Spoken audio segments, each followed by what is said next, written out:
Hi everybody. Today I am going to talk to you about one of the important things that you do in your exams, which is reading comprehension. So, how can you answer your questions in comprehension correctly and winning marks without losing anything?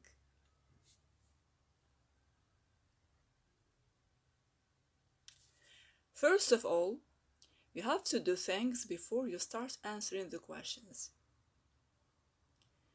Once you get the paper of the questions in front of you, you have to take a deep breath before you start answering.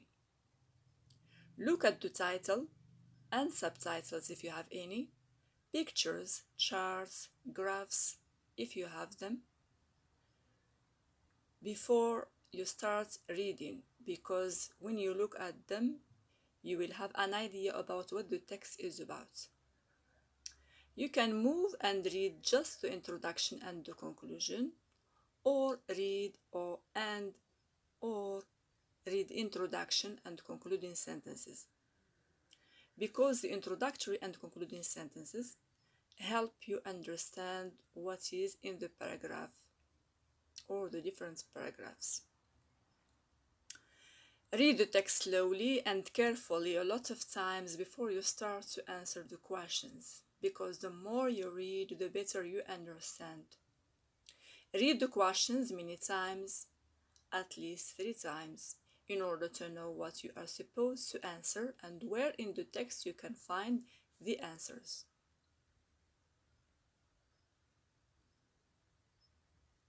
While answering the questions, you are doing 2 things while reading, which are skimming and scanning. Skimming means reading for general information, and scanning means reading for specific information. The questions are arranged in this order. When you answer the first questions, you are skimming, and when you answer the last questions, you are scanning. The order in which the questions are put follows the order of the paragraphs in the text. Types of questions and tips to answer them. So these are the different types of questions you may have in your reading comprehension. Number 1, multiple choice questions. Multiple choice questions are when you are asked to choose one answer. It can be the purpose of the writer from the text, or the title that you will suggest for the text, or the main idea of the text.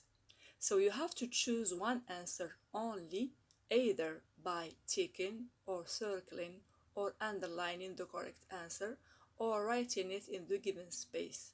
So according to what you are demanded to do. Do not give 2 answers, just one answer. If you give 2 answers, you will have a 0. So tick or cross or circle or underline or write the answer in the given space, but you provide just one answer. The second type is true-false questions. This type of questions, you can have different types. The first one is, are these statements true or false justified? So you have to say true or false, then you justify. You justify true by giving the answer from the text, or you justify false by correcting the statements given. So you have to write true, then you justify. False, then you justify.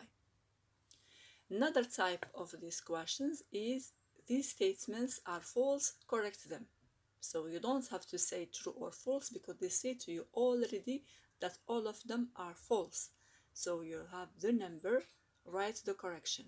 Number 2, write the correction. Number 3, write the correction. So for each number, you correct. So you have to write just the correction of the false statements. You can have, are these statements true or false, but you don't have justify. So you write true or false, but you do not justify. So those are different types of true-false questions.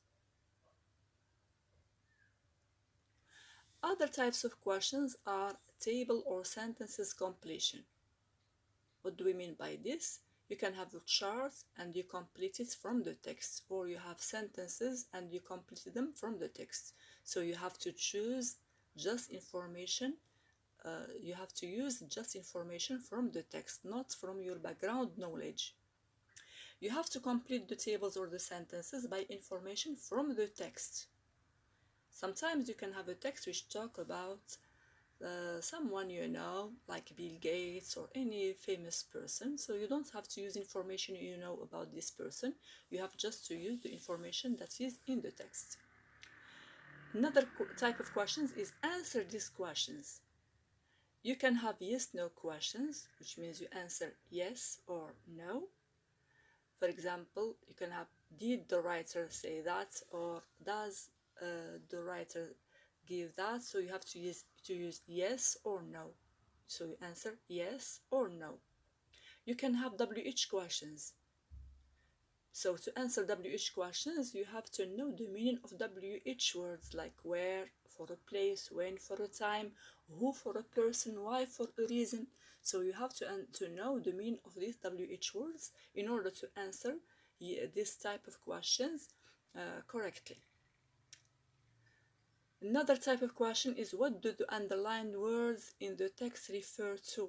So you have to read the sentence before, because these words can be pronouns, like he, she, it, they.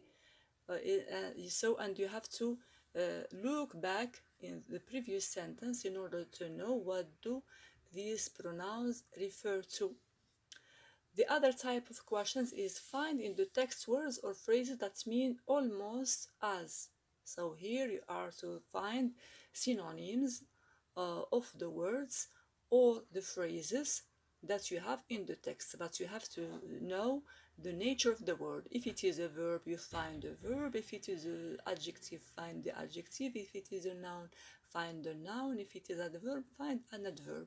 You don't have to give more than one word or phrase in this type of questions. Tips to follow to answer questions correctly. So I will give you some advice in order to answer your questions correctly in comprehension. First of all, base all your answers on the text, which means you give information from the text, not from your knowledge.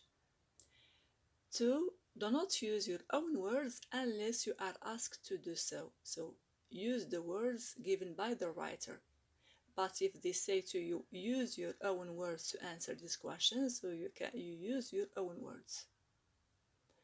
Number 3, start with easy questions, then move to difficult ones. Do not waste time on difficult questions. If you don't know an answer, move and do the one that you know. Once you finish, you go back to the difficult ones. Number 4, give precise replies, which means to the point, and do not add unnecessary information, but answer just as much as the question demands. You don't have to add things that may distract you from having correct answers. And the last tip is revise your answers before you hand them in to your teacher. So you have to revise all the answers that you have written, and of course you compare them to the questions in order to know whether you have mistakes or not. Good luck and thanks for watching.